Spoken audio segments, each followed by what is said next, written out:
అదే RTV app వార్తల్ని క్షణాల్లో చదివే అవకాశం ఉంటుంది. ఒక న్యూస్ పేపర్, ఒక టెలివిజన్ ఛానల్ మీ చేతుల్లో ఎప్పుడూ ఉంటాయి.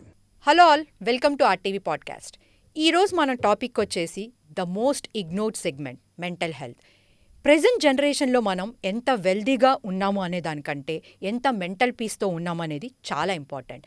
ఈ విషయాల గురించి డిస్కస్ చేయడానికి కోసం మనతో పాటు ఉన్నారు సైకాలజిస్ట్ రాఘవి గారు. Hello Raghavi. Hi, good morning. Good morning. ఎలా ఉన్నారు? ఫైన్.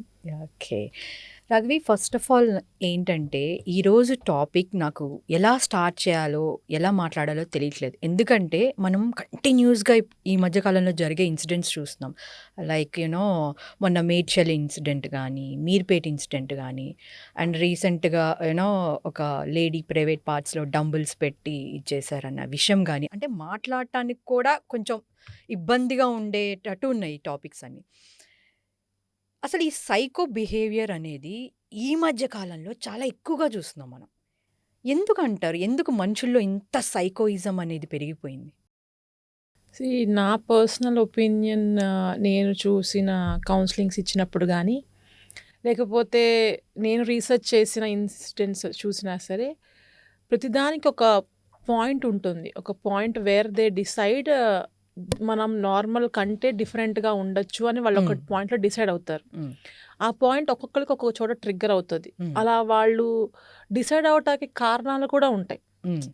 పుట్టుకతో ఎవరు సైకిక్గా ఉండరు. ఓకే, కానీ ఏదో ఒక పాయింట్ ఉంటుంది. చాలా మంది వరకు అది తెలియకుండా చిన్నతనంలోనే ఒకలాంటి బిహేవియర్స్ ఉంటాయి. అవి బయటికి చూపించలేరేమో. మీరు ఒక ఇన్సిడెంట్ చూస్తే, ఏ ఇయరో నాకు గుర్తులేదు, బట్ ఆ బాబుకి అరౌండ్ 3 years 2 years ప్లస్ అలా ఉంటాయి. ఆ పాప వాళ్ళ చెల్లి, ఆ పాప మంత్స్ బేబీ. వాళ్ళ పేరెంట్స్ ఇంక పిల్లలతోనే ఉన్నాం కదా, జస్ట్ అలా రోడ్డు చివరి దాకా వెళ్ళి ఒక ఐస్ క్రీమ్ తినొద్దాం నాన్న, చెల్లి పడుకుంది కదా, నువ్వు చూస్తూ ఉండు అని చెప్పి వెళ్ళారు. వాళ్ళు వచ్చేసరికల్లా ఇల్లంతా స్మెల్ వస్తుంది. ఏంటి స్మెల్ వస్తుంది, ఏమన్నా మాడిపోయిందా, లేకపోతే వైరింగ్ ఏమైనా ప్రాబ్లమా, లేకపోతే పిల్లవాడు ఏమన్నా ఓవెన్లో ఏమన్నా పెట్టాడా, లేకపోతే ఏమైనా కుక్ చేశాడా అని వీళ్ళు చాలా అనుకున్నారు. తీరా చూస్తే ఓవెన్లో పడుకున్న వాళ్ళ చెల్లిని పెట్టేసి ఆన్ చేసాడు. సో ఇక్కడ ఆ పిల్లవాడి ఏజ్ ఎంత, ఈ పేరెంట్స్ గ్రహించగలిగే అంత టైం ఉందా? ఆ ఏజ్కి జస్ట్ 3 years కూడా దాటలేదు అబ్బాయి. He is the youngest prisoner in the world. ఏమని చెప్పాలి మనం? ఈ సైకిక్ బిహేవియర్ ఎక్కడ స్టార్ట్ అయిందని చెప్పాలి, ఏమి ట్రిగ్గర్ చేశాయని చెప్పాలి. So every individual is unique.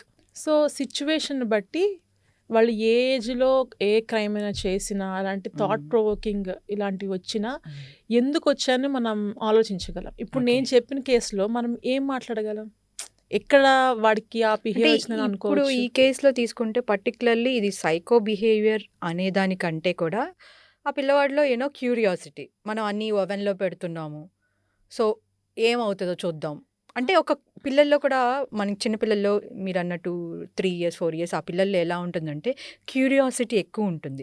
ఇప్పుడు మనం ఏది వద్దంటే అదే చేస్తారు. కొంతమంది పిల్లలు ఏం చేస్తారంటే కమోడ్ ఉంటుంది కదా, కమోడ్లో అన్ని పెన్సిల్స్ అవి ఇవి వేసేస్తే ఫ్లష్ చేస్తారు, చూస్తారు అంటే ఏమవుతుంది, వాట్ ఈజ్ హ్యాపెనింగ్ అనేది వాళ్ళకి ఒక క్యూరియాసిటీ ఉంటుంది. మనం వద్దని చెప్పినా కూడా వాళ్ళకి ఏంటంటే అసలు ఏం జరుగుతుందా చూడాలి అనేది ఒకటి అనిపిస్తుంది. సో మేబీ అట్లా అనుకోవచ్చా ఈ కేసులో? అలా అనుకుంటాం కరెక్ట్ అయితే, వాడిని ఎందుకు వెళ్ళి ప్రిజనర్స్ అంతమంది జడ్జెస్ కూర్చుని యంగెస్ట్ ప్రిజనర్గా ఎందుకు చెప్తారు? అలా పెట్టాలి అనుకుంటే ఇంకేమైనా చేయొచ్చు కదా. వై ఓన్లీ వాళ్ళ చెల్లి ఎందుకు? తనకి మినిమం నాలెడ్జ్ ఉంటుంది కదా, పట్టుకుంటే మంట వస్తుంది, ఓ చికెన్ పెడితే అది రోస్ట్ అవుతుంది, he had seen it before కదా. అలాంటప్పుడు చెల్లిని పెడితే ఆ కాలుతుందని తెలియదా? తెలుస్తుంది కదా. ఆ మినిమం సెన్స్ ఒక 3 years బేబీకి ఏదైనా ఫైర్ లాంటిది, హీట్ లాంటిది పట్టుకుంటే కాలుతుంది. వాళ్ళు అంత ఆలోచిస్తా అంటారా? పిల్లలు they will come to know అండి. వాళ్ళు క్యూరియాసిటీ ఉంటుంది, బట్ దానికి ఒక లిమిటేషన్ ఉంటుంది. ఓకే, మీరు ఒక మూవీ చూస్తే దాంట్లో అందరిలోనూ ఒక అంటే సాడిజం ఉంటుంది, కాకపోతే ఆ పర్సంటేజ్ పెరిగినప్పుడే వాడు ఒక సీరియల్ కిల్లర్ అవుతాడో లేకపోతే సైకిక్ అవుతాడో. So the percentage matters.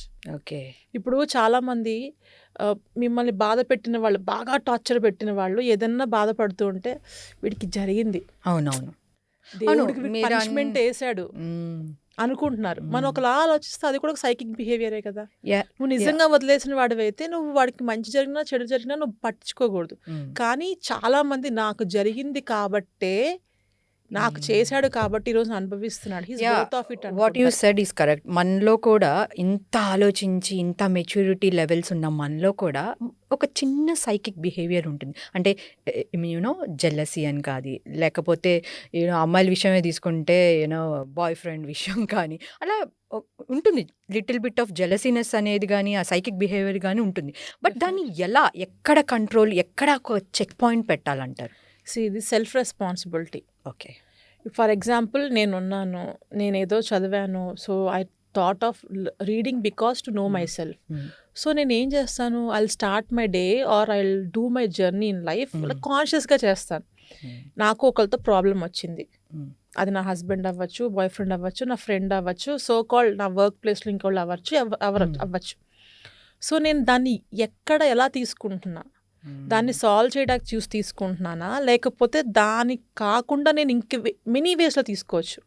For example నా హస్బెండే ఉన్నాడు, నన్ను టార్చర్ పెడుతున్నారు అనుకుందాం, నేను మార్చుకోవాలని చూస్తున్నానా ఫస్ట్ వే, లేదు వదిలేద్దామని చూస్తున్నానా, లేకపోతే ఎడమెంట్గా ఉందాము, మారుతారు ఇంకా ఎక్కువ ప్రేమిద్దామని చూస్తున్నాను, లేకపోతే వీడంతా వద్దని చెప్పి నువ్వు అఫైర్ పెట్టుకుందాం అనుకుంటున్నాను, లేకపోతే ఇంకోటి దగ్గర చంపేద్దాం అనుకుంటున్నాను, మా అత్త మామల్ని వాళ్ళ ముందు మంచిగా లేనప్పుడు ఒకలా చూద్దాం అనుకుంటున్నాను, లేకపోతే నా ఆస్తి గురించే చూద్దాం అనుకుంటున్నాను.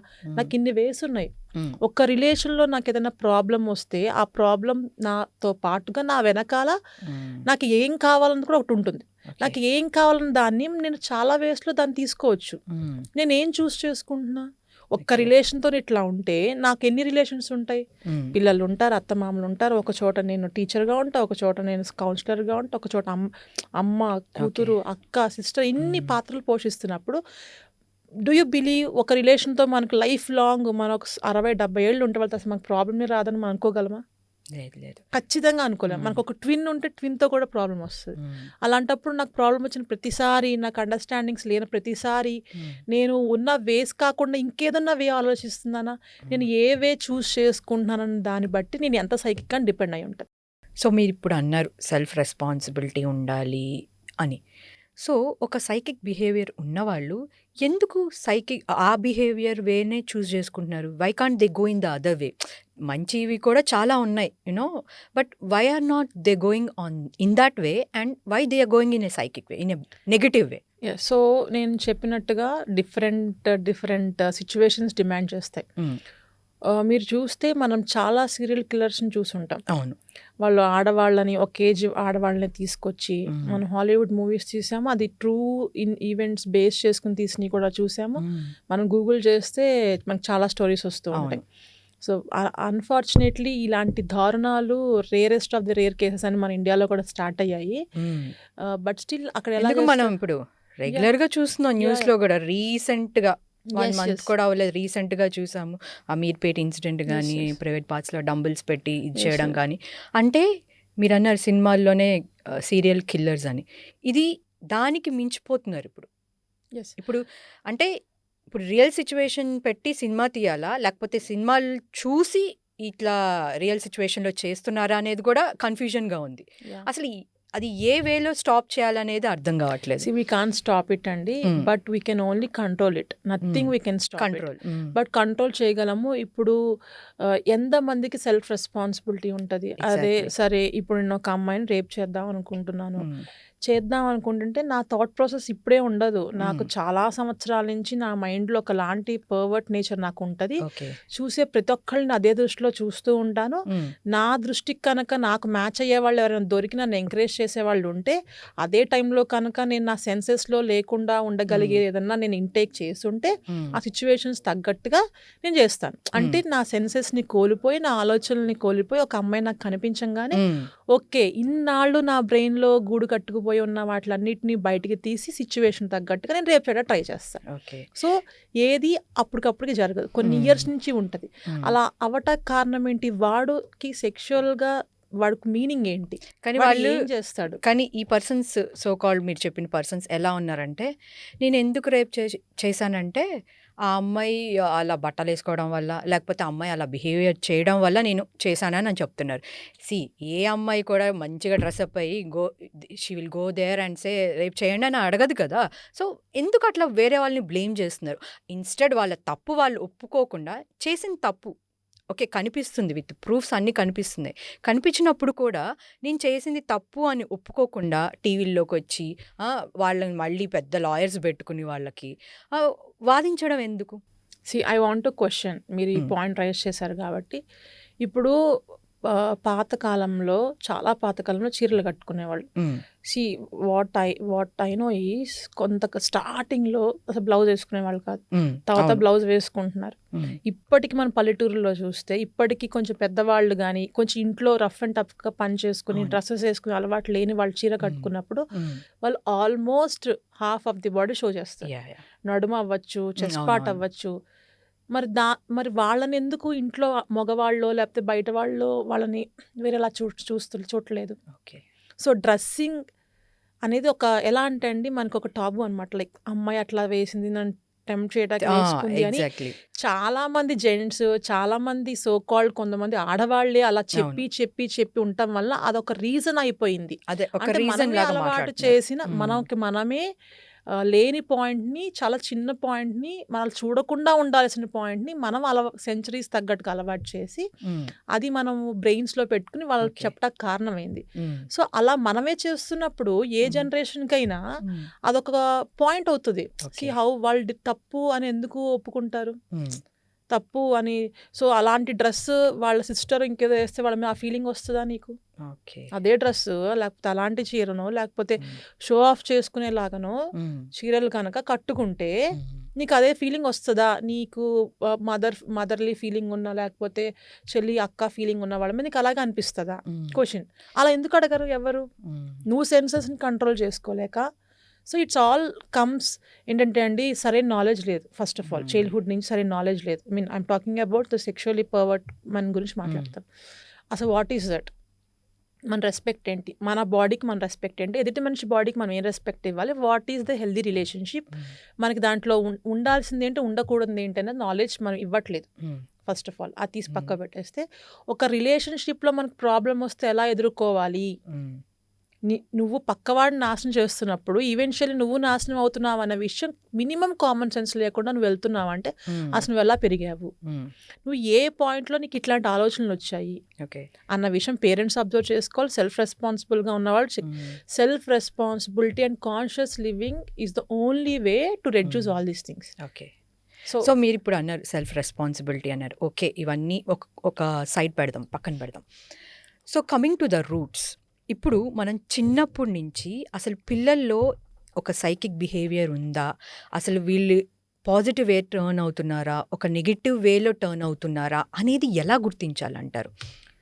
ఫస్ట్ ఆఫ్ ఆల్ అండి, పేరెంట్స్ అన్న వాళ్ళు వాళ్ళిద్దరికి మధ్య అండర్స్టాండింగ్ ఉండాలి. ఓకే. వాళ్ళు పిల్లల్ని ఎందుకు కంటున్నారు, వాళ్ళ కోసం కంటున్నారా, పిల్లల్లో ఉన్న ఒక వ్యక్తిని పుట్టించి పెంచి ఒక మంచి భవిష్యత్తు ఇద్దాము, ఒక దేశానికి ఒక మంచి పౌరుడిగా ఇద్దాం అనుకుంటున్నారా? లేకపోతే వాళ్ళ కుటుంబంలో బాగా కోట్లు సంపాదించి అంత కొడుకుని అలా తయారు చేసి, కొడుకో కూతురు తయారు చేసి షో ఆఫ్ చేద్దాం అనుకుంటున్నారా? లేకపోతే ఒక 10 మంది వెనకాల పుష్ చేశారు కాబట్టి నువ్వు పిల్లల్ని కందాం అనుకుంటున్నావా? సో నువ్వు ఎందుకు కావాలనుకుంటున్నావు అనేది డిపెండ్స్. ఆ పాయింట్ని బట్టి వాళ్ళ పిల్లలు పుట్టాక వీళ్ళు ఎలా ఉందాం అనుకుంటున్నారు, ఎలా ఉంటారన్నది లింకప్ అయి ఉంటుంది. నా దగ్గరికి వచ్చిన వాళ్ళలో చూస్తాను చాలా ఫోర్స్ ఎక్కువైపోయిందండి. ఐ థాట్ ఆఫ్ వద్దనుకున్నాను, ఈ మధ్య మ్యారేజ్ అయింది, వద్దనుకున్నాను, కానీ చాలా ఫోర్స్ చేశారు, వచ్చింది కదా నువ్వెందుకు అని చెప్పి. మరి నా లైఫ్ ఏంటండి, నా జీవితం ఏంటండి అన్నవాళ్ళు కొంతమంది, నాట్ ఆల్. పిల్లలు పుట్టాక నా కెరియర్, నా జీవితం నాది మాత్రమే కదా అనుకుంటాము. మనందరి కోసం నేను చేస్తున్నాను అనుకుంటాము. డిఫరెన్స్. కానీ ఇప్పుడున్న ఫ్యామిలీ ఆ బాండింగ్స్లో అవంతా ఇలా ఎవరు అంత బాండింగ్ కానీ రెస్పాన్సిబిలిటీ కానీ ఫీల్ అవుతున్నట్లు అనిపించట్లా. ఇందాక మీరు అన్నట్లు నాది, మై సెల్ఫిష్నెస్ ఎక్కువైపోయింది. అంటే నా కెరియర్, నా భవిష్యత్తు అనుకుంటున్నారు కానీ పిల్లల గురించి కానీ లేకపోతే ఓకే కంప్లీట్గా ఫ్యామిలీ గురించి కానీ ఆలోచించట్లేదు ఎవరు. సో ఇది కూడా ఒక రీజన్ అయి ఉండొచ్చు అంటారా పిల్లల పెంపకంలో ఎస్పెషల్లీ పిల్లల పెంపకంలో ఇది కూడా ఒక రీజన్ అయ్యి ఉండొచ్చు అంటారా? డెఫినెట్లీ అండి. మీరు పిల్లల్ని వేరే రీజన్స్ వల్ల కనాలనుకుంటే కనద్దు. దేశానికి వచ్చే నష్టం ఏం లేదు, ఏది ఆగదు, ఏది జరగదు. సో మీ థాట్ ప్రాసెస్ ఎలా ఉందనేది ఇంపార్టెంట్. ఒకప్పుడు మీరు చూస్తే పిల్లల కోసం చేద్దాము అని ఉండేవాళ్ళు.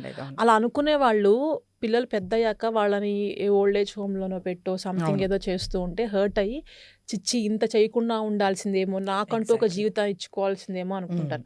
అలాంటి సినారియోస్ని ఎగ్జాంపుల్గా తీసుకుని ఈ రోజున చూస్తారో చూడరో తెలియనప్పుడు మనం ఎందుకు ఇంత ఎఫర్ట్స్ పెట్టాలి అని ఆలోచిస్తున్నారు. ఇక్కడ మొత్తం అంకితం చేయక్కర్లా, 100కి 100% అంకితం చేయక్కర్లా, అలా అని వాళ్ళ రెస్పాన్సిబిలిటీస్ మర్చిపోక్కర్లా. See conscious parenting, being in a middle way, being in the right moment is the key అనమాట. అది అబ్జర్వ్ చేసుకోవాలంటే ముందు మనకి మన టైం ఉండాలి. ఈ రోజున కార్పొరేట్ లెవెల్లో కానీ ఏదో ఒక బిజినెస్ లెవెల్లో కానీ ఆడవాళ్ళైనా మగవాళ్ళైనా ఎర్నింగ్ చేస్తున్నప్పుడు నేను ఈ రోజు ఇంత టర్న్ ఓవర్ చేశాను, నెక్స్ట్ వీక్ ఇంత టర్న్ ఓవర్ చేయాలనుకుంటున్నారు. కానీ తనతో తను కూర్చుని డబ్బులతో సంబంధం లేకుండా వాళ్ళ గురించి వాళ్ళు ఎంత ఆలోచించుకున్నారు, ఎవరు వాళ్ళతో వాళ్ళు మాట్లాడుకుంటున్నారు. ఈ రోజున సమస్య వస్తే మనం ఫోన్ తీసుకుని వీటితో మాట్లాడచ్చా లేరా, మా అమ్మతో మాట్లాడచ్చా, మా అమ్మ లేదా, ఓకే ఎవరితో మాట్లాడచ్చు అని చెప్పి మనం స్క్రోల్ చేసుకుంటున్నాం. అంటే లోన్లీనెస్ కూడా, అంటే నువ్వేమయ్యావు, లోన్లీనెస్ కూడా ఎక్కువైపోయిందని చెప్పాలి. అంటే మ్యారీడ్ పీపుల్ కానీ ఎవరికైనా ఒకే ఇంట్లో ఉంటున్నా కూడా దే ఆర్ ఫీలింగ్ లోన్లీ. అంటే ఒకరితో ఒకరికి సంబంధం లేదు, ఒకరితో ఒకరికి షేరింగ్ లేదు, బాండింగ్ లేదు, కానీ అందరూ కలిసి ఉంటున్నారు. సో ఇక్కడ నాకు ఇంకొక డౌట్ ఏంటంటే, సో పేరెంటింగ్ విషయానికి వచ్చినప్పుడు హూ ఈజ్ రెస్పాన్సిబుల్ అసలు, యాజ్ ఎ మదరా లేకపోతే ఫాదరా? Who is more responsible? Tell me one. ఒక్కళ్ళ వల్ల పిల్లలు పుడతారా? లేదు. So both are responsible. So both are responsible అయినప్పుడు ఎందుకు ఏదైనా తప్పు జరగంగానే, లేకపోతే ఏదైనా పిల్లలు సూసైడ్ చేసుకున్నా, లేకపోతే రేప్ గురైనా, లేకపోతే ఇంకేదైనా ఇన్సిడెంట్ అయినప్పుడు ఓన్లీ మదర్నే బ్లేమ్ చేస్తారు. సో నువ్వు సరిగ్గా పెంచలేదు పిల్లల్ని, ఎస్పెషల్లీ ఆడపిల్లల విషయంలో నువ్వు సరిగ్గా పెంచలేదు అందుకే ఇట్లా తయారయ్యారు, లేకపోతే చిన్నప్పటి నుంచి నువ్వు సరిగ్గా పెంచలేదు కాబట్టి, ఫ్రీడమ్ ఇచ్చావు కాబట్టి ఇట్లా ఉన్నారు అని జస్ట్ మదర్ మీద తోసేస్తారు. సో ఇక్కడ ఎవరిది రెస్పాన్సిబుల్ అంటారు? ఇద్దరిది రెస్పాన్సిబుల్ అండి. మనం అట్లాగా మదర్ ఒక్కతే అని అనుకోలేము. అమ్మ 9 నెలలు కంది కాబట్టి అమ్మకి సంబంధించింది అంటే మన నాన్న అని పిలవద్దా? నాన్నకి ఇవ్వాల్సిన గౌరవం నాన్నకి ఇవ్వద్దా? నాన్నకి ఇవ్వాల్సిన ప్రేమ నాన్నకి ఇవ్వద్దా?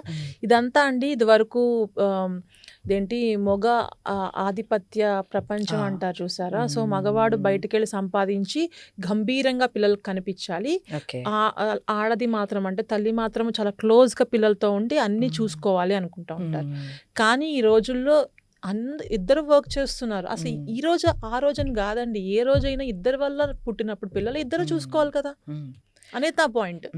సో అది డెఫినెట్గా ఒక బ్లేమ్ చేసుకుంటా ఉంటే అంటే నా రెస్పాన్సిబిలిటీ నేను తీసుకోలేక అమ్మని అనేయటం, పిల్లలకి మార్క్స్ రాలని చదివించలేదు కాబట్టి, పిల్లలు చూసావు అలా ఉన్నారు నువ్వు చేయలేదు కాబట్టి, నువ్వు కూడా నీ పార్ట్ తీసుకో. నువ్వు నీ పార్ట్ తీసుకుంటే ఒకవేళ ఆవిడలో ఏమైనా లోపాలు ఉన్నా, అరే నా హస్బెండ్ హెల్ప్ చేస్తున్నారు అలాంటప్పుడు I should do much better అనే కాన్షియస్నెస్ వస్తుంది. మీరు స్టార్ట్ చేయకుండా ఎంతసేపు బ్లేమ్ చేస్తుంటే పిల్లలు చేసే అదో పని ఇంకా చేస్తూనే ఉంటారు. వీళ్ళు మాత్రము they will go around shouting. ఏం యూజ్ ఉంటుంది చెప్పండి? సో కమింగ్ టు సూసైడ్స్ పిల్లల విషయంలో మనం ఈ మధ్యకాలంలో చాలా ఎక్కువ చూస్తున్నాం. ఎలా అంటే ఇప్పుడు ఈ ఇంటర్ చదివే కాలేజ్ పిల్లలు కానీ, మొన్న రీసెంట్గా ఒక వీడియో కూడా చూశాను. క్లాస్ జరుగుతుంటే ఇమీడియట్గా పరిగెత్తుకుంటే వెళ్ళేసి మేడ మీద నుంచి దూకి చనిపోయాడు. అసలు ఈ పిల్లల్లో ఈ సూసైడల్ థాట్స్, ఈ డిప్రెషన్ అనేది ఎందుకు వస్తుంది అంటారు? As I told, everything starts from చైల్డ్హుడ్లో కొంతమంది పిల్లలు ప్రెషర్ తీసుకుంటారు, కొంతమంది పిల్లలు ప్రెషర్ తీసుకోలేదు. అది ఎవరు తీసుకోగలరు ఎవరు తీసుకోలేరు అనే విషయం ఎలా తెలుస్తుంది మనకి? అది వాళ్ళ చిన్నతనంలో వాళ్ళ పేరెంట్స్, ఇప్పుడు మీరు నేను వెళ్ళి చూడలేము. కొంతమందికి వెళ్ళి ఏంట్రా నువ్వు ఇట్లా చేసావేంటి అని పిల్లల్ని మనం గట్టిగా మాట్లాడామనుకోండి, కొందరు బాగా ఏడ్ చేస్తారు, స్ట్రెస్ అయిపోతారు, 2-3 days తినరు, నువ్వు ఇంత మాట నా అడుగుతారు. కొంతమంది అవునా నేను అంతే అని కొంతమంది అంటారు, కొంతమంది సరేలే సారీ నెక్స్ట్ టైం నుంచి బిహేవ్ చేయండి. సో ఒకే సిచ్యువేషన్కి పిల్లలు ఇన్ని రకాలుగా అవుతున్నప్పుడు పేరెంట్స్లో జరుగుతున్నాయి కానీ ఫ్యామిలీలో జరుగుతున్న అప్స్ అండ్ డౌన్స్ కానీ పిల్లలు ఎలా తీసుకుంటారో ఎవరికి గమనించాలి? ఇది వరకు అంటే అమ్మ నాన్న కొట్టుకున్నా తాత ఉండేవాళ్ళు, పక్కన ఆంటీ వాళ్ళు, పిన్నిలో వాళ్ళు వీళ్ళు ఉండేవాళ్ళు, అటు ఇటు వెళ్ళి వాళ్ళ మంది ఇంపాక్ట్ పడేది కాదు. ఈ రోజున పేరెంట్స్ కొట్టుకుంటున్న పిల్లలు అక్కడే ఉంటారు, పక్కకి అటు ఇటు వెళ్ళటం, పిన్నిలో అత్తలో ఎవరు ఉండరు. సో అంటే డైవర్ట్ అవటానికి వాళ్ళకి ఏమనిపిస్తుంది, ప్రపంచం ఇదే అనిపిస్తుంది. సో దాన్ని వాళ్ళు ఎలా క్యారీ చేస్తున్నారు బ్రెయిన్లో, ఆ ప్రాసెసింగ్ ఎలా జరుగుతుంది మనకు తెలుసా? ఆ ప్రాసెసింగ్ జరగనప్పుడు ఆ స్ట్రెస్ని ఎలా తీసుకుంటున్నారు? మేబీ కొన్ని సంవత్సరాలు ఉండి చివరికి చదువు కూడా ఇంతేనా, ఇది కూడా నాకు అర్థం కావట్లా, రేపు అన్న రోజున నాకు మార్క్స్ రాకపోతే ఏంటి, మార్క్స్ చేయకపోతే ఏంటి. అండ్ ఇంకోటి కూడా చెప్తానండి, పేరెంటింగ్ చేస్తున్నప్పుడు పిల్లలు బాగా చదవాలనుకుంటాం, వాళ్ళకి మార్క్స్ రావాలి, ఇంత రావాలి అని చెప్పి మనం ఒక కట్ ఆఫ్ మార్క్ పెడతాం, లేకపోతే ఫస్ట్ ర్యాంకర్తోనే అవుతానో పోలుస్తాం.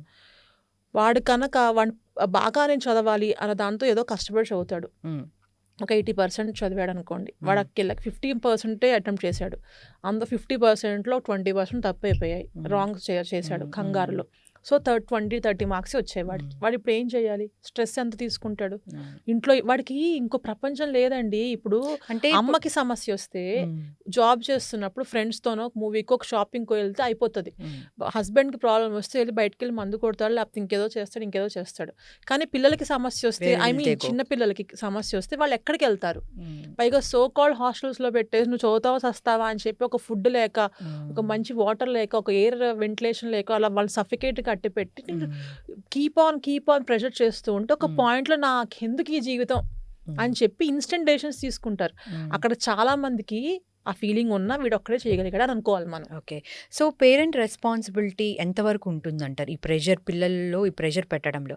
మనం చూస్తూనే ఉన్నాం, మార్క్స్ మనకి ఫస్ట్ ఆఫ్ ఆల్ కావాల్సింది, ఒక స్కూల్లో జాయిన్ అయితే సో వీళ్ళు ర్యాంకులు తెస్తున్నారా లేదా, సో వాళ్ళు ఇంకేం ఆలోచించరు, ఈ కాలేజ్ కానీ ఈ స్కూల్ కానీ ర్యాంక్స్ ఇస్తుందా లేదా. అండ్ పిల్లవాళ్ళకి కూడా ఎలా చెప్తామంటే, నువ్వు ఫస్ట్ రావాలి, 5th వచ్చినా నాకు సరిపోదు, ఫస్టే రావాలి నువ్వు స్కూల్లో, నాకు అది ఉంటేనే నా సోషల్ ట్యాబు నాకు సాటిస్ఫై అవుతాను, నువ్వు ఫస్ట్ క్లాస్లోనే రావాలి. ఇంత ప్రెషర్ పెడుతున్నారు కదా. సో ఎగ్జామ్స్ టైంలో కూడా లైక్ వాడికి ఏదైనా అర్థం కాలేదని చెప్తే, నాకు అదంతా తెలీదు, నువ్వు ఫస్ట్ రావాలి. సో ఇదంతా చూస్తుంటే మీకు ఏమనిపిస్తుంది? స్ట్రెస్ పిల్లల్లో ఎక్కువైపోతుంది, దానివల్ల డిప్రెషన్లోకి వెళ్తున్నారా అనిపిస్తుందా? Definitely that will be the one of the reason, major అవుతుంది ఇప్పుడు అండి. ఎందుకంటే ఇక్కడ సారీ టు ఇంటరప్ట్, ఎందుకంటే వీళ్ళు చదివేసి ఫస్ట్ ర్యాంకులు రావాలి, పెద్ద అయితే ఇంజనీరింగో డాక్టరో ఇవే చెయ్యాలి, ఇంకా వేరే కోర్సులు కానీ వేరే ఏవి పనికిరావు, ఇవి చేస్తేనే వాళ్ళు సక్సెస్ఫుల్ అయినట్లు లైఫ్లో. సో ఇది అంతవరకు కరెక్ట్ అంటారు? అది డెఫినెట్లీ రాంగ్. ఎందుకంటే మనం చూస్తున్నాం కదా చుట్టూ, వీటి వల్ల ఎంత ఇబ్బంది పడుతున్నారు, స్టిల్ ఇంకా చూస్తూనే ఉన్నాము. కాకపోతే అందరూ ఏదో సేఫ్ సైడ్ ఇది అన్నట్టుగా త్వరగా సెటిల్ అయిపోతారు అన్నట్టుగా కష్టపడి పెంచుతున్నాం కాబట్టి వాళ్ళు ఇష్టం ఉన్నా లేకపోయినా కష్టంగా అయినా ఏదో ఒకటి చేసి సాధించేసి ఒక 10,000, 15,000, 20,000 వచ్చేస్తే సెటిల్ అయిపోతారని అనుకుంటున్నారు.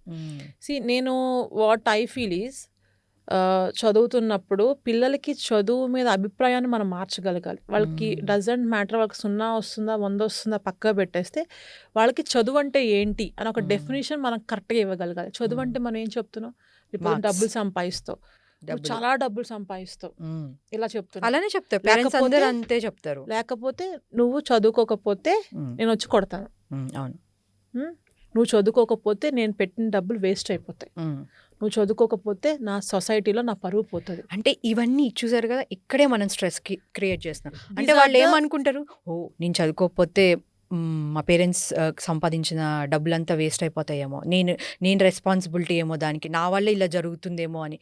సో ఇలా నెగిటివ్ వేలో కూడా పిల్లలు ఎక్కువ ఆలోచిస్తున్నారని చెప్పచ్చు. These are the reasons. ఇవన్నీ డిఫరెంట్ రీజన్స్ అవుతున్నాయి. సో ఎంతమంది పేరెంట్స్ నువ్వు చదువుకోవాల్సింది నీ కోసం.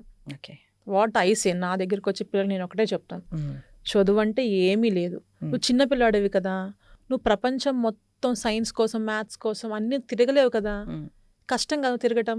సో అవన్నీ కలిపి ఒకే పుస్తకంలో పెట్టారు, ఈజీ చేస్తున్నారు నీకు అంతే. ఇదంతా నువ్వు బయటకు వెళ్ళి కూడా నేర్చుకోవచ్చు, కానీ ఎప్పుడు తిరగలేవు కదా నువ్వు. రేపు పొద్దున నువ్వు బయటకు వెళ్ళి మోసపోకుండా ఉండాలని నీకు 10 రూపీస్ ఇచ్చాను నేను, నువ్వు షాప్కి వెళ్ళి ఏదో తెమ్మన్నప్పుడు మోసం చేయకూడదు కదా, చేయకూడదండి. నీకేం కావాలి, మ్యాథ్స్ రావాలి, నీ ఇంట్లో లైట్ ఉంది అదేదో అయ్యింది, నువ్వు తడి చేత్తో ఉన్నావు, అది నీకు చదువుకున్నావు అనుకో, అమ్మో నా తడి చెయ్య నేను ముట్టుకోకూడదు అని తెలుస్తుంది. లేకపోతే నీకేమవుతుంది, కరెంట్ షాక్ కొడుతుంది, సరే నువ్వు ఒక్కడివే కొంచెం పెద్దవాడు అయ్యావు, నువ్వు పెద్ద అయ్యాక ఏదో బస్ స్టాండ్కో లేకపోతే ఎయిర్పోర్ట్కో వెళ్ళావు, నీకు లాంగ్వేజ్ రాదు, అప్పుడు నువ్వేం చేస్తావు, ఎవరిని అడుగుతావు, వాళ్ళు ఏదో చెప్తారు లేకపోతే చీపు అంటారు, అప్పుడు నీ పరిస్థితి ఏంటి? సో నువ్వు హ్యాపీగా ఉంటాకి, నీ లైఫ్ ఈజీ అవటానికి నువ్వు చదువుకోవాలి, అంతమించి ఇక్కడ ఏమీ లేదు. నువ్వు ఎగ్జామ్స్ ఎందుకు వస్తున్నాయి, నీకు బ్రెయిన్లో ఎంత గుర్తుంది, గుర్తుంటేనే కదా ఇవాళ చదివింది నువ్వు రేపు మర్చిపోతే రేపు పొద్దున్న సిచ్యువేషన్స్ వచ్చినప్పుడు నువ్వు హ్యాండిల్ చేయలేవు కదా. సో ఎంతవరకు గుర్తుంది అనేది ఎగ్జామ్. సో ఇది మనం ఎప్పుడు చెప్తూ ఉంటే ఈ రోజున మీ పిల్లవాడికి 0 వచ్చినా ఒక ఏజ్ వచ్చేసరికి చదువు అంటే పెద్ద విషయం కాదు, ఇది నా కోసం నేను చేస్తున్నాను వాళ్ళకి నమ్మకం వస్తే సెల్ఫ్ రెస్పాన్సిబిలిటీ వస్తుంది. ఇది ఓన్లీ చదువులోనే ఇంప్లాయ్ అవ్వదండి, మిగతా విషయాల్లో కూడా. రేపన్నా రోజు తన ఫ్యామిలీని చూసుకోవాలంటే సెల్ఫ్ రెస్పాన్సిబిలిటీ డెవలప్ అవుతుంది. ఎందుకంటే పిల్లలకి మనం చదువు గురించి మాట్లాడుతున్నప్పుడు self take care of your self, take care of your belongings, నీ చుట్టూ ఉన్న వాళ్ళని చూసుకోవాలి, నీ రెస్పాన్సిబిలిటీ ఎలా ఉన్నావు. ఈ రోజున అమ్మాయిలు చాలామంది కంప్లైంట్ చేసి డివోర్స్ దాకా వెళ్తుంది. ఎందుకండి? చిన్న కాంప్లిమెంట్ ఉంటుందండి మా హస్బెండ్ దగ్గర నుంచి, చిన్న ఇష్టం అంటాడు, ఎప్పుడో ఒకసారి చెప్తాడు, కానీ ఉండదండి. నా ఎమోషన్స్ని పట్టించుకోరండి. అదే పిల్లలకి అమ్మాయి అయినా అబ్బాయి అయినా ఈ రోజు నుంచి మనము ఫ్యామిలీలో ఎవరుంటే వాళ్ళని ఎమోషన్స్ అబ్జర్వ్ చేయమంటాము.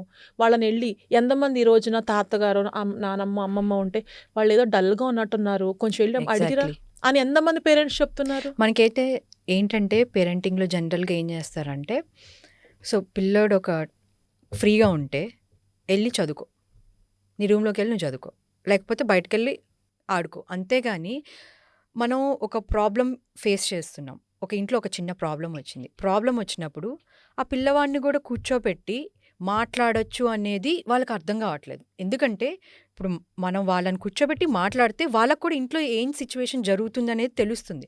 తెలియడం వల్ల వాళ్ళకు కూడా ఏంటంటే ప్రాబ్లమ్ని ఎలా సాల్వ్ చేయొచ్చు అనే ఒక చిన్న అతని ఏజ్కి తగ్గట్టు ఒక చిన్న ఆలోచన అంటూ వస్తుంది. అది కాకుండా మనం అవాయిడ్ చేసేసి నువ్వు వెళ్ళి ఆడుకో, లేకపోతే నువ్వు చదువుకో అని చెప్పి పంపించేస్తున్నాం. ఇది ఎంతవరకు కరెక్ట్ అంటారు? సో ఇది కొంతవరకు కరెక్ట్ అండి, ప్రతిసారి ఇది వర్కౌట్ అవ్వదు. ఆ పిల్లలు ప్రతి కిడ్ యూనిక్, మనము కంపేర్ చేయలేం. ఇప్పుడు తాగుబోతు తండ్రి ఉన్నాడు అనుకోండి, అమ్మో మా నాన్న తాగాడు కాబట్టి మా అమ్మ ఇంత బాధపడుతుంది, మాకు డబ్బులు లేవు, అందరి ముందు మేము ఇట్లా అయిపోయాము, నేను ఇంత ఇబ్బంది పడుతున్నా, సో రేపు నేను తాగకూడదు అనుకుంటాడు. సేమ్ ఇలే సిచ్యువేషన్ వేరే ఆ పిల్లవాడికి వస్తే, మా నాన్న తాగుతాడు, నేను పెద్ద విషయం, నేను ఇంకా తాగుతాను అనుకుంటాడు. సో ఇట్లాంటివి చాలా డిఫరెన్సెస్ ఉంటాయి. ఓకే, అది ఎలా తీసుకున్నా మనకి ఎలా అర్థమవుతుంది. అండ్ దట్స్ ద రీజన్ ఈ రోజున పిల్లల మైండ్లో ఏం జరుగుతుందో పేరెంట్స్కి చాలా తక్కువ తెలుసు.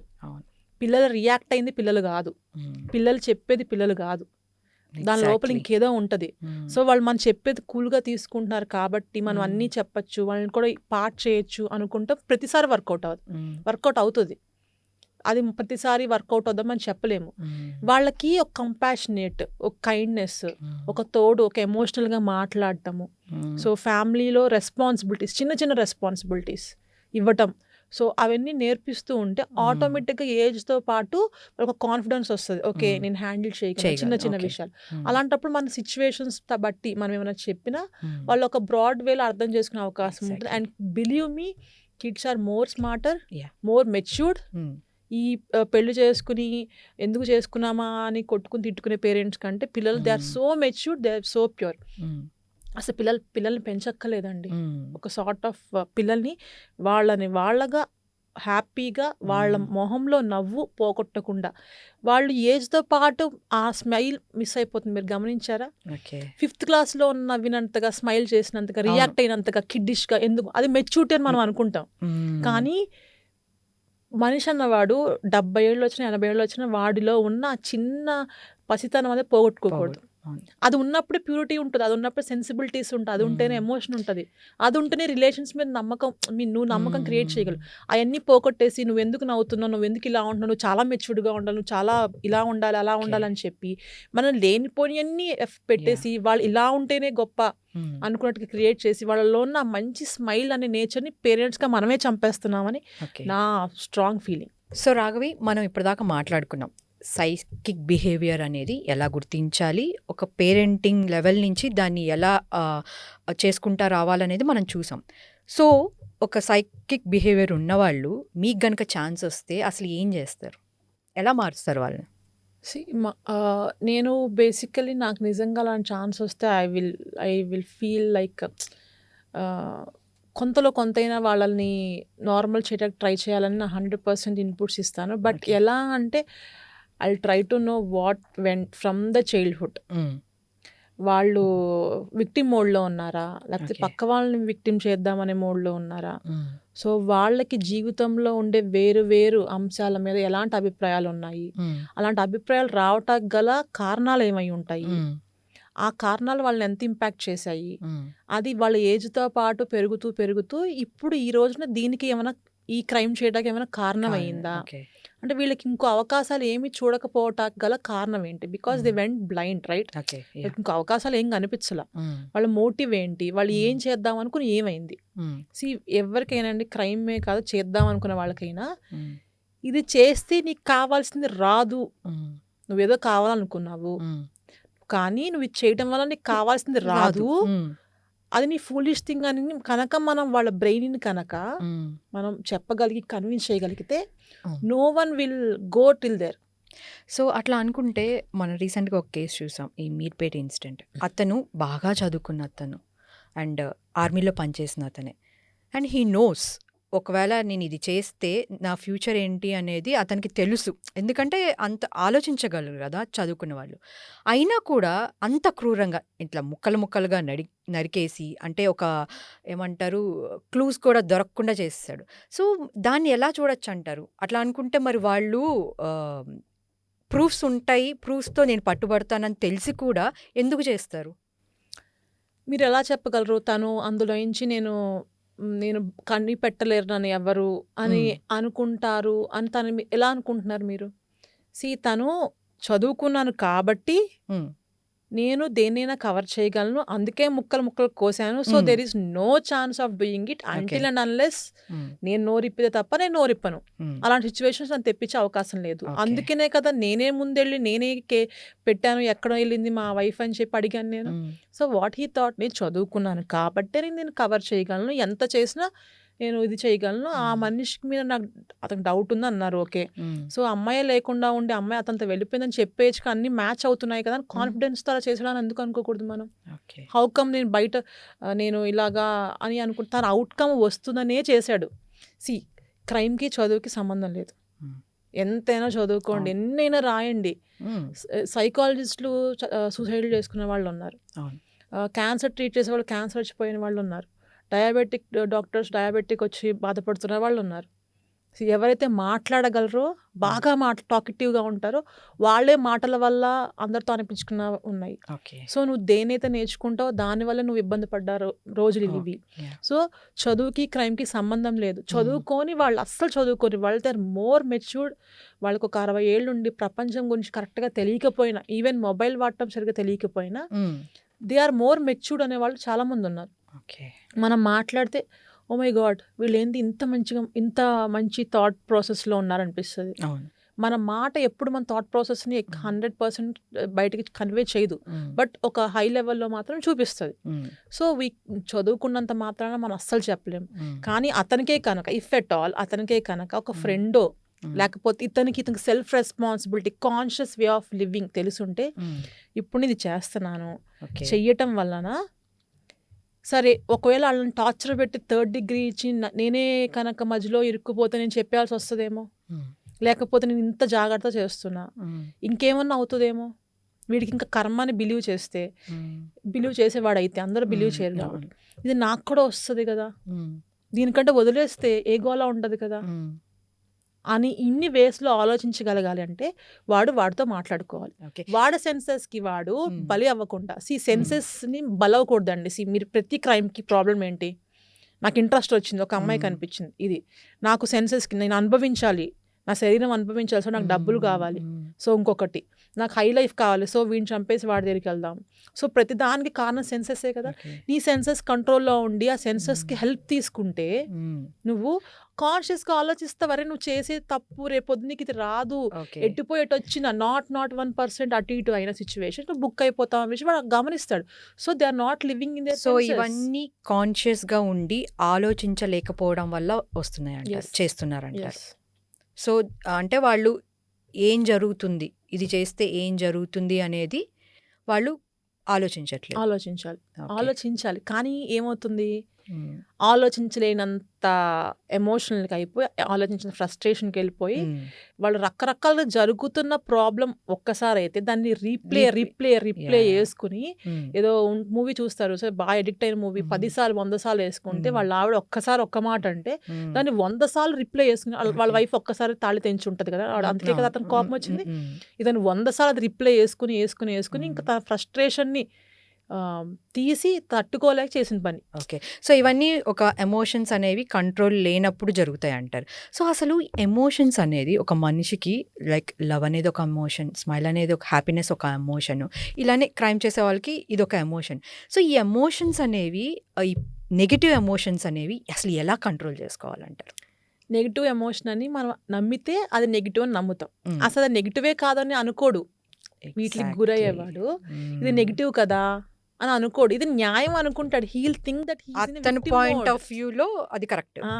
తను ఏమనుకుంటాడు, నేను బలైపోతున్నా, మా ఆవిడ వేరే ఎవరితో తిరుగుతుంది, మా ఆవిడ నాకు ఫుడ్ పెట్టలేకపోతే మా ఆయన ఇలా చేస్తున్నాడు అని చెప్పి మనం విక్టిమ్ మోడ్లో ఉన్నప్పుడు రోజు రోజుకి నువ్వే విక్టిమ్ అనుకున్నప్పుడు నువ్వేం చేస్తావు? అర్రే నేను విక్టిమ్ని, ఒక పాయింట్లో నేను ఫైర్ అవ్వాలి.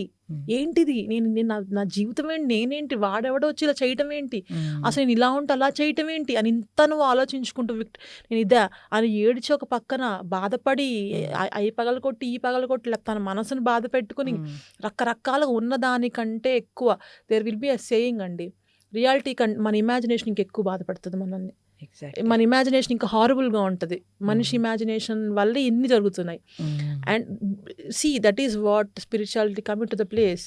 సో స్పిరిచువల్గా ఉన్నప్పుడు you'll give time to your self, you'll talk to your self, you'll be in a conscious living. తింటాం కూడా నువ్వు కాన్షియస్గా తింటావు, అంటప్పుడు పక్కవాడితో మాట్లాడటం కాన్షియస్గా ఉంటావు. కాన్షియస్ అంటే ఏంటి, నువ్వు ప్రతిదీ అబ్జర్వ్ చేసుకుంటూ ఒక పాజ్ తీసుకుంటూ నీ లైఫ్లో పార్ట్ చేసుకుంటావు. తిండి దగ్గర నుంచి నువ్వు బ్రీతింగ్ దగ్గర నుంచి. అలాంటప్పుడు నీకు సమస్య వచ్చినప్పుడు నీకు క్లారిటీగా ఉంటుంది, ఓకే సమస్య వచ్చింది, ఇప్పుడు ఈ సమస్యను ఎలా ఎదుర్కోవాలి, నాకున్న వేస్ ఏంటి, ఏ వేలో వెళ్తే నాకు కంఫర్ట్గా ఉంటుంది, సిచ్యువేషన్ బెటర్ చేయగలను, లేకపోతే ఇంకా వర్స్ట్ చేస్తున్నా. ఇక్కడ ఇమాజినేషన్కి ప్లేస్ ఉందా? లేదు. You are busy in thinking what way you can solve it. నువ్వు ఆ బిజీలో ఉన్నప్పుడు ఇమాజినేషన్కి ఇంకేం టైం ఉంటుంది? ఇమాజినేషన్ కాదండి, అన్ని సమస్యలు సగం 95% ఇమాజినేషన్కి. అది ఉందా లేదా అనవసరం మనకి. వాళ్ళ హస్బెండ్ మీరు చెప్పిన మీర్పేట కేసులో నాకు తెలిసింది ఏంటంటే వాళ్ళ వైఫ్కి వేరే ఎవరితో ఎఫ్ఐఆర్ ఉందని వీడు అనుకుంటున్నాడు అని చెప్పి. ఒక్కసారి చూసాడేమో, ఇంకెన్నిసార్లు వెళ్ళిపోయి ఉంటుందో అనే ఇమాజినేషనే కదా, అది నీకు రియాలిటీ తెలియదు. Imagination will always lead to some crime. Okay. So వాళ్ళు ఆలోచించుకోరా, నేను అనుకున్నది తప్పు అయి ఉండొచ్చేమో, అలా అయి ఉండకపోవచ్చేమో అని కూడా వాళ్ళకి అనిపించదా ఒక పాయింట్ ఆఫ్ వ్యూలో? అనిపించదు. Okay. See being a counsellor I try to వాళ్ళ ఫుడ్స్లో నేను షూలో కాలు పెట్టి చూద్దామని అనుకుంటా. So I have to play that role. ఇప్పుడు వాళ్ళు నెగిటివ్గా ఉన్నా, నేను ఇలా చంపేద్దాం అనుకుంటున్నాను, ఇలా చేద్దాం అనుకుంటున్నా, నాకు ఇలా ఉంది, నాకు అలా ఉంది, లేకపోతే నేను ఇలా వెళ్దాం అనుకుంటున్నా, సో వాట్ ఎవర్ నెగిటివ్ తెస్తే నాకు ఇలా అనిపిస్తుంది అని చెప్పినప్పుడు నేను వాళ్ళ షూస్లో పెట్టి చూడాలి, వాళ్ళ వేలో చూడాలి. చూసినప్పుడు నాకు ఏమనిపిస్తుంది, ఒక పాయింట్లో కరెక్టే కదా అనిపిస్తుంది. ఎందుకు, వాడు అలా ఆలోచిస్తున్నాడు కాబట్టి. నేను అట్లా వెళ్ళి చూడగలిగితేనే ఓకే నేను ఇట్లా సార్ట్ చేయగలను అనే విషయం నాకు అర్థమవుతుంది. వాడి ప్లేస్లో లేక నేను ఆపోజిట్లో ఉన్నాను అనుకోండి, hill not listen to me. నా మాట ఎందుకు వింటాడు? అసలు నేను చెప్పేది ఇదంతా నేను ప్రతి చోట వింటున్నానులే అని చెప్పి. ఓకే. సో రాఘవి, ఇక్కడ నా క్వశ్చన్ ఏంటంటే, సో ఒకళ్ళిద్దరు అలా ఉంటే పర్లేదు, బట్ ఇప్పుడున్న జనరేషన్లో చాలామంది ఎక్కడ చూసిన ఒక 10 ఫ్యామిలీస్ చూసుకుంటే 9 ఫ్యామిలీస్ ఇట్లానే ఉంటున్నారు. ఒక సైకో బిహేవియర్ కానీ, డిప్రెషన్ అని కానీ, యాంగ్జైటీ అని కానీ, ఇవన్నీ ఒక 90% మనం చూస్తున్నాం. సో దీని గురించి ఏం చెప్తారు మీరు? ప్రపంచం ఎటో పోతోంది, డిప్రెషన్ అనే ఒక వరల్డ్లోకి వెళ్ళిపోతుంది. అసలు ఇలా మనకొకప్పుడు చూసుకుంటే మన పేరెంట్స్ జనరేషన్ కానీ, అంతకుముందు జనరేషన్ కానీ, ఐ డోంట్ థింక్ సో ఈ డిప్రెషన్ అనే వర్డ్ అసలు ఎప్పుడూ లేదు. ఈ జనరేషన్లోనే మనం ఎక్కువ వాడుతున్నాం దాన్ని. డిప్రెషన్ పడే టైం లేదండి వాళ్ళకి. ఎగ్జాక్ట్. 10 మంది పిల్లలు ఉండేవాళ్ళు, వీళ్ళు పొలం పనులు చేసుకునేవాళ్ళు, లేకపోతే బిజినెస్ పెట్టుకునేవాళ్ళు, పిల్లలందరికీ వండి పెట్టాలి, సాయంత్రం వచ్చేసరికి అలసిపోతారు, పడుకుందాము కమ్మగా పడుకునేవాళ్ళు, పొద్దున్న లేస్తే మళ్ళీ పనులు ఉండేవి. ఇన్నున్న వాళ్ళకి డిప్రెషన్కి అసలు డిప్రెషన్ పేరు లేదు కదండి. వెన్ యూఆర్ ఫిజికల్లీ యాక్టివ్, అందుకే కదా ఇప్పుడు చెప్తున్నారు నువ్వు డిప్రెషన్గా ఉన్నావా నడుము వంచి వెళ్ళి వర్కౌట్ చేయి. ఎందుకు చెప్తున్నారు? Physical activity always shows you clarity, నీకు ఒక క్లారిటీ ఇస్తుంది నువ్వు ఎంతవరకు బాధపడాలి, ఎంతవరకు బాధపడకూడదు. ఉత్తునే నువ్వు యోగా చెయ్యి, ఒక జిమ్కి వెళ్ళు అని ఉత్తునే చెప్పరు. You should make your body ready to face for everything. నువ్వు డిప్రెషన్గా ఉన్నావా, లేచి పరిగెత్తు, ఓ 10 కిలోమీటర్లు పరిగెత్తి, నీకు అలసట వచ్చి ఆయాసం వచ్చి నువ్వు నేల మీద పడిపోయే వరకు నువ్వు పరిగెత్తి వచ్చి కూర్చో. నీ సమస్య అంతకు ముందుకి తర్వాతకి నీకు the way you see change అవుతుంది. అది ఎంతమంది చేస్తారు? అసలు కూర్చుని డిప్రెషన్ కూడా ఒక వే ఆఫ్ కంఫర్ట్. ఆ కంఫర్ట్ నువ్వు ఎందుకు కూర్చోవాలి, ఎందుకు అంత కంటిన్యూ చేయాలి? ఓకే నీకు చాలా సమస్య వచ్చింది, but still you'll have a way లేకుండా సొల్యూషన్ లేకుండా ప్రాబ్లం లేదు.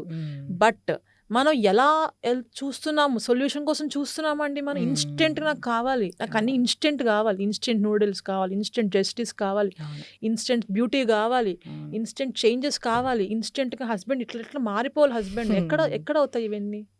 ఎక్కడ అవుతాయి ఇవన్నీ? అంటే పీపుల్ కూడా ఎలా ఉన్నారంటే పేషెన్స్ కానీ దేనికి టైం లేదు. మీరు అన్నట్టే ఇన్స్టెంట్గా ప్రతిదీ నాకు ఇప్పుడు ఒక ప్రాబ్లం వచ్చింది, నాకు వెంటనే సొల్యూషన్ కావాలి దానికి. అంటే ఆ పేషెన్స్ లెవెల్స్ అనేది కూడా బాగా తగ్గుతుందని చూడొచ్చు. Patience level. ఇప్పుడు నేను ఒక మాట అంట, నువ్వు ఎంతవరకు తీసుకుంటావు? నన్ను అనేసిందని వెంటనే కొట్టేస్తారా? లేకపోతే అసలు ఆ అమ్మాయి మెంటాలిటీ ఏంటో. ఒక మాట చెప్తానండి, ఇప్పుడు ఒక కపుల్ ఉన్నారు, ఈ హస్బెండ్ పొద్దున్న లెగిస్తే అన్ని బూతులు తిడతారు, and he's well named in society. తిడుతూ ఇంకా అన్ని సంస్కృతంలో వాట్ నాట్ అన్ని తిడుతూ ఉంటారు. ఆవిడ ఎలా ఉంటుంది తెలుసా? ఒకసారి వాళ్ళ ఇంటికి వెళ్తే, ఇంత పెద్ద డాక్టర్ ఈయన ఇలా తిడుతున్నారేంటి, వాళ్ళ వైఫ్ని ఇలా లాలు లీలి ప్రతి చిన్నదాన్ని తిట్టేస్తున్నారు. Oh my God. అసలు వాళ్ళు ఎలా ఉంటారంటే బాగా అనిపిస్తుంది సొసైటీలో. అనిపిస్తే ఆవిడని అడిగా నేను ఒకసారి, ఏంటండి ఇలాగా అంటే, ఆయన తిట్టిన దానికి నేను రియాక్ట్ అవ్వకపోతే నీకే కన్ఫ్యూజన్ వచ్చింది కదా, నన్నేనా కాదా అని, అందుకే అలా ఉంటాను అంది. ఓకే, ఇట్లా అంటే అసలు ఆవిడని కూడా అనుకోదు. వినేవాళ్ళకి ఈయన గాల్లో తిట్టుకుంటున్నారేమో అనిపిస్తుంది. Okay, she learned it. అలా కాకుండా ఇంత మాట రియాక్ట్ అవ్వకపోవడం. సో నువ్వు ఎక్కడ రియాక్ట్ అవ్వాలి, అయితే ఎంత రియాక్ట్ అవ్వాలి, అసలు రియాక్ట్ అవ్వకూడదా? కొంతమంది మగవాళ్ళు ఉంటారు, నేను తిడితే నువ్వు రియాక్ట్ అవ్వాలి మళ్ళీ తిడతారు. అప్పుడు ఏం చేస్తాం? సిచ్యువేషన్కి మెడిసిన్ మారిపోతుంది, పరిస్థితి మారిపోతుంది. నీకు జ్వరం 99 ఉంటే ఒకలా ఉంటుంది డోసేజ్, నీకు 105 ఉంటే ఒకలా ఉంటుంది dosage, right? So there are differences. So ప్రతిదానికి ఒక డిఫరెన్స్ ఉన్నప్పుడు మన ప్రాబ్లమ్ కూడా మనం ఎంత మోతాదులో మనము ఇవ్వాలి అని డిపెండ్ కదా. అది మనం ఆలోచించాం. ప్రతిదానికి ఒకటే ఇలా రియాక్ట్ అయితే will not work, right? So అవన్నీ మనం that is what I'm saying, conscious living, self responsibility is most important. Self మనం ఏంటి, ఈ నాలెడ్జ్ ఎవరిస్తారు? స్కూల్స్లో ఇస్తున్నారా? స్కూల్స్లో నాకు అదే అర్థం కాదు. స్కూల్స్లో జనరల్గా మనకి ఎంతసేపు సబ్జెక్ట్ హిస్టరీ, మ్యాథ్స్, సైన్స్ ఇవే ఉంటాయి. సో మనం కొన్ని లైక్ ఇతర దేశాలు తీసుకున్నట్లయితే కొన్ని డ్రిల్స్ ఉంటాయి. ఫైర్ యాక్సిడెంట్ అయితే నువ్వు ఎలాంటి సేఫ్టీ మెజర్స్ తీసుకోవాలి, ఎర్త్ క్వేక్ వస్తే నువ్వు ఎలాంటి సేఫ్టీ మెజర్స్ తీసుకోవాలని కొన్ని డ్రిల్స్ పెడతారు. సో అలా మన స్కూల్స్లో ఒక ఈ సైకాలజీ బేస్ మీద ఒక కౌన్సిలింగ్ కానీ ఎందుకు ఉండదు ఒక సబ్జెక్ట్ అనేది? మనము అంత దాకా కూడా వెళ్ళక్కర్లేదండి. పిల్లలు కొట్టుకుంటూ ఉంటారు, బ్లేమ్ చేసుకుంటూ ఉంటారు, ఇప్పుడు చాలా చాలా మాటలు అనుకుంటూ ఉంటారు, వేరే పిల్లలు చాలా రియాక్ట్ అయిపోతూ ఉంటారు.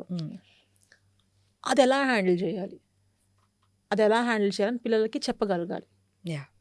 సో ఇప్పుడు పెద్ద పెద్ద కార్పొరేట్ ఇంటర్మీడియట్ కాలేజెస్లో ఎలా అయితే by name, just for name sake ఒక కౌన్సిలర్ని పెడుతున్నారో అలా కాకుండా నేమ్ సేకే ఉన్నాయి. సో చిన్నప్పటి నుంచి పిల్లలకి ఒక కౌన్సిలింగ్ సెషన్స్ అనేవి, కౌన్సిలింగ్ లా కాకుండా అంటే ఒక 1 hour ఇన్ స్కూల్, అదొక కంప్లీట్ వాట్ డూ సే ఒక సబ్జెక్ట్ లాగా ఎందుకు పెట్టాలి? At least weekly once or at least 10 daysకి ఒక్కసారి ఒక అలా పెట్టుకుని వాళ్ళు ఎలా రియాక్ట్ అవుతారు. ఇప్పుడు చాలా మంది పిల్లలు ఉంటారండి, కొట్టాలనిపిస్తుంది కానీ కొట్టలేరు. వద్దనుకుంటారు, కానీ పక్క పిల్లాడు రెచ్చగొడుతున్నాడని చెప్పి వీడు కొడతాడు. సో బ్లేమ్ ఏది ఎవరు? అవును. సో వీడు కొట్టేసి వీడి మీద వేసేస్తూ ఉంటారు. సో ఇవన్నీ కూడా కనిపించవు, మనకు చాలా చిన్నగా కనిపిస్తాయండి. కానీ వాళ్ళ పిల్లల్లో ఏమంటుంది తెలుసా, అంటే ఎప్పుడు నేనే పడాలా, వాడు నన్ను కొడతాడు కానీ నేను కామ్గా ఉండాలి, కానీ నేను చెయ్యి ఎత్తే లోపల వాడు వెళ్ళిపోయి టీచర్ చెప్పేస్తారు, చెప్పేస్తే వాడు నేనే కొట్టానని అంటారు, ఎప్పుడు నేనే బ్లేమ్ అవ్వాలా, ఇప్పుడు నేను ఏం చేయాలి అంటే నేను కొట్టాలన్నమాట. ఇలా 10 సార్లు చూస్తాడండి ఆ పిల్లాడు, ఇలా జరుగుతుంది అనుకో. సో ఎవ్వరు నన్ను పట్టించుకోరు, ఎవరు పట్టించుకోవాలి, నేను ఏం చేయాలి? కామ్గా ఉంటే వాడు రెచ్చిపోతాడు, నన్ను ఇంకా ఇంకా ఇంకా ఇంకా కొడతాడు. అంటే నేను బ్లడ్ వచ్చేవారు కాగల ఆ సారు ఆ మేడము నాకు అంతవరకు వచ్చినా సరే నన్ను నువ్వే పడిపోయావు అని అలా చెప్పంగా నమ్మేస్తారు. అంటే ఇప్పుడు నేను బ్లేమ్ అవ్వాలా? అక్కడ స్టార్ట్ అవుద్దండి. అంటే నేను ఎలా రియాక్ట్ అవ్వాలి. సో ఇలా చేయాలైతే సో అక్కడి నుంచే మనకి బిహేవియర్ లో స్టార్ట్ అవుతుంది. ఇలాంటి గుర్తించవచ్చు అక్కడి సో నుంచి. మనం ఏం చెప్పాలి, హ్యాండ్లింగ్ ఆఫ్ సిచ్యువేషన్స్ నేర్పించగలగాలి. సో అక్కడ రియల్ టైమ్ సిచ్యువేషన్స్ ఎంతమంది ఎక్స్ప్లెయిన్ చేస్తారు? అసలు సర్స్కి ఆర్ టీచర్స్కి వాళ్ళు ఎంత ట్రైండ్ అయ్యి వచ్చినా వాళ్ళ వర్క్ వాళ్ళు చేసుకుంటాం, పిల్లలకి మార్క్స్, గ్రేడ్స్, పేపర్స్, అవి ఇవి ప్రాజెక్ట్స్ అవి చేయడానికి టైం సరిపోతుంది. కానీ జెన్యున్గా పిల్లల ప్రాబ్లం వినే వాళ్ళకి ఎలా టైం ఉంటుందా వాళ్ళకి? ఒకవేళ విన్నా అవునా ఇద్దరిని కొడతా వాడు చెప్పింది విను, అయిపోయింది. సో ఎంత టైం ఇవ్వగలరు వాళ్ళు? ఇంటికి వస్తే పేరెంట్స్, అరే నేను బాగా టైర్డ్ అయిపోయి వచ్చేసాను రా, ఈ హోంవర్క్స్ నువ్వు చేసుకో, దుకాణం తినేసి పడుకో, సండే ఎప్పుడైనా మూవీకి వెళ్దాం, అయిపోయింది. మూవీకి వెళ్తే that is not quality time కదా. సో నువ్వు ఏం క్వాలిటీ లైఫ్, ఏం క్వాలిటీ టైం స్పెండ్ చేస్తున్నావు? సో వాడు ఎక్కడ చెప్పుకోవాలి పిల్లవాడు, వాడు ఏం మాట్లాడు, ఆ పాపో ఆ అమ్మాయి ఎవరైనా ఎక్కడ టైం ఉంది చెప్తాకి పాపం అనిపించట్లేదా అంటే ఐ ఫీల్ సో బ్యాడ్. ఇలాగా the childhood has to be like a very nice. ఎందుకంటే నాకు కొన్ని ఎమోషన్ అవుతుంది చిన్నపిల్లలు. So I mainly focus on పిల్లలు. ఎందుకంటే అక్కడ కనుక కొంచెం మనం ఇవ్వగలిగితే they will have a beautiful thought process. వాళ్ళ లైఫ్ అప్స్ అండ్ డౌన్స్ ఉండొచ్చు. ఇప్పుడు మనం ఏం చేయలేము వాళ్ళ అప్స్ అండ్ డౌన్స్, వాళ్ళ కెరియర్ మొత్తం మన హ్యాండ్స్లో 100% ఉండదు. కానీ వాళ్ళు థాట్ ప్రాసెస్ని మాత్రం మనం కొంచెం ట్యూన్ చేయగలము. సిచ్యువేషన్స్ ఇలా బేస్ చేయాలి, రేపు పొద్దున నీకు రాంగ్ పార్ట్నర్ వస్తే ఇలా హ్యాండిల్ చేయాలి, నీ ఫినాన్షియల్గా వస్తే ఇలా హ్యాండిల్ చేయాలి, ఎవడో నిన్ను ఏదో అంటున్నారు కాలేజ్లో, స్కూల్లో, లేకపోతే ఆఫీస్ వర్క్ స్టేషన్లో, ఇలా హ్యాండిల్ చేయాలి. So this is how the thought process. ప్రతి సిచ్యువేషన్ మనం ఎక్స్ప్లెయిన్ చేయలేము, వీ డోంట్ నో. అలా అని కొంతమంది పేరెంట్స్ ఏం చేస్తారు, నీకు ప్రాబ్లం ఉందా వచ్చేసి ఇంట్లో కూర్చో, వాడితో ప్రాబ్లం అయితే నీకెందుకు, ఆడుకోవాలా, వచ్చి కూర్చో, నీకు అసలు పని ఏంటి, అసలు నేను ఎవడు ఆడుకోమన్నాడు, అర్రే నువ్వు రేపు పొద్దున ఇంతగా డబల్ వాడు ప్రాబ్లం ఫేస్ చేయాలి. అలాంటి సిచ్యువేషన్స్ కొన్ని 100 టైమ్స్ వస్తాయి. అప్పుడు నీకు ఎందుకు వెళ్ళి వచ్చి కూర్చో అంటారు. అప్పుడేమంటారు తెలుసా, ఆ మాత్రం హ్యాండిల్ చేయలేకపోతున్నా, ఒంటి మీదకి 30 ఏళ్ళు వచ్చాయి కదా అంటారు. వాడికి టైం ఏది, వాడు ఎక్కడ నేర్చుకున్నాడు, వాడు ఎక్కడ ఫేస్ చేశాడు, ఎక్కడ లేదు. మనం పేరెంట్స్ యాజ్ ఏ పేరెంట్స్గా కూడా ఏం చేస్తామంటే పిల్లాడికి మంచి బట్టలు ఇచ్చామా, లగ్జూరియస్ లైఫ్ ఇచ్చామా, మంచి చదువు ఇచ్చామా, ఇవే ఆలోచిస్తున్నారు కానీ ఎంతసేపు. సో రేపు ఒక ప్రాబ్లం వస్తే వాళ్ళంతటా వాళ్ళు దాన్ని ఎలా సాల్వ్ చేసుకోవాలో అనేది నేర్పించట్లేదు. ఈ గ్యాప్ అయితే బాగా ఉంది అని అనిపిస్తుంది నాకు. మీరేమంటారు? డెఫినెట్లీ ఆ గ్యాప్ ఉంది. సో వాళ్ళు ఈ లోపల వాళ్ళకి టైం లేకపోవటం వల్ల వాడి మైండ్లో ఏం జరుగుతుందో తెలియక సిచ్యువేషన్స్ అటు ఇటు అయితే వాడు ఎలాంటి థింకింగ్కి వెళ్తాడు, ఎలాంటి ప్రాబ్లమ్స్కి ఫేస్ చేస్తాడు. లేకపోతే మీరు అన్నట్టు రేపు అన్న రోజు అంటే ఈ రోజుతో ఆగిపోయిందండి మీర్పేట్ కేసు లాంటివి, అలాంటి ఇంకెన్ని రిపీట్ అవుతుంది మీరు కాన్ఫిడెంట్గా చెప్పగలరా? వాడికి ఏదో ఇప్పుడు పనిష్మెంట్ ఏదో వచ్చింది, జైల్లో ఏదో ఉన్నాడు, సంథింగ్, వాడికి ఏమైనా అయ్యండి, ఇలాంటి ఆగిపోతే మీరు చెప్పగలరా? ఇంతకంటే వర్స్ట్ రావచ్చు, rarest of the rare case ప్రతిరోజు రావచ్చు. నేను ఎప్పుడు ప్రతిరోజు ఒక మాట అనుకుంటానండి, పాడ్కాస్ట్లు చేసేవాళ్ళు, లేకపోతే క్రైమ్ స్టోరీస్ మీద వీడియోస్ చేసేవాళ్ళు, వీళ్ళందరికీ పని లేకుండా అయిపోవాలి. అంటే ఓన్లీ న్యూస్, జనరల్గా జరిగే న్యూస్ అక్కడ జరుగుతుంది ఇక్కడ తప్ప ఇలాంటి క్రైమ్ న్యూస్ చెప్పే అవకాశమే లేకుండా అయిపోతే ఎంత బాగుంటుంది. అంటే అఫ్ కోర్స్ వీళ్ళ బిజినెస్ దెబ్బతినచ్చు, బట్ స్టిల్ లైఫ్ పీస్ఫుల్గా ఉంటుంది కదా. ఎగ్జాక్ట్లీ. సో ఫైనల్గా Raghavi, one life philosophy you want to give to this generation అంటే ఏం చెప్తావు? ఏజ్ టు ఏజ్ నా సజెషన్ మారిపోతూ ఉంటుంది. ఓకే, జనరల్గా ఇప్పుడున్న జనరేషన్ ఏమైనా, ఎందుకంటే 90s అయిపోయింది, సో జెన్ ఆల్ఫా కిడ్స్, సో ఎందుకంటే వీళ్ళే ఫ్యూచర్ కదా రేపు. సో ఇలాంటి ఈ కిడ్స్ కోసం నువ్వు ఇచ్చే జనరల్ ఫిలాసఫీ ఏంటి, లైఫ్ ఫిలాసఫీ? కుదిరితే కొంచెం స్పిరిచువాలిటీని అలవాటు చేసుకోండి. ఓకే, బికాజ్ మీరు ప్రతిసారి ఎక్కడికి వెళ్ళలేరు. ఐ మీన్ ప్రతి సమస్యకి మీరు ఒక కౌన్సిలర్ దగ్గరికో what is reality, what is not అని మీరు చూడలేరు. ఓకే. బట్ ప్రాక్టికల్గా వర్కౌట్ అయ్యే విషయం. ఓకే. గో ఒక మెడిటేషన్ చేయండి. I definitely recommend it. Okay. Right టైంలో రైట్ డెసిషన్ ఎలా Yeah. ఎప్పుడు తీసుకోవాలి, రాంగ్ పర్సన్ వస్తే నువ్వు ఏం చేయాలి, ఎగ్జాక్ట్లీ. నువ్వు సేఫ్గా ఉండాలంటే ఎలా ఉండాలి, రేపు పొద్దున ఒక 10 years తర్వాత నీ విజన్ని మార్చే శక్తి, energy, whatever so called అదంతా నీతోనే ఉంటుంది. సో ప్రతిరోజు అలవాటు చేసుకోండి. బిఏ సమ్ స్పిరిచువల్ వే, అందరిలాగా ఆలోచించటం. సో ఒక బాయ్ ఫ్రెండ్ ఉంటే ఒక ఇది అని, లేకపోతే గర్ల్ ఫ్రెండ్ ఉంటే గొప్ప అని, లేకపోతే నాకు ఇంత బైక్ ఉంటేనే నేను ఇది అని, ఇలా కాకుండా go to be spiritual, do some meditation, that's it will set everything on track. Thank you Raghavi, it's so thank you. Informative. Thank you so Thank you so much. much. Thank you. మరిన్ని videos కోసం channel ని subscribe చేయండి. Latest updates కోసం WhatsApp channel ని follow అవ్వండి. ఆ link description లో ఉంది.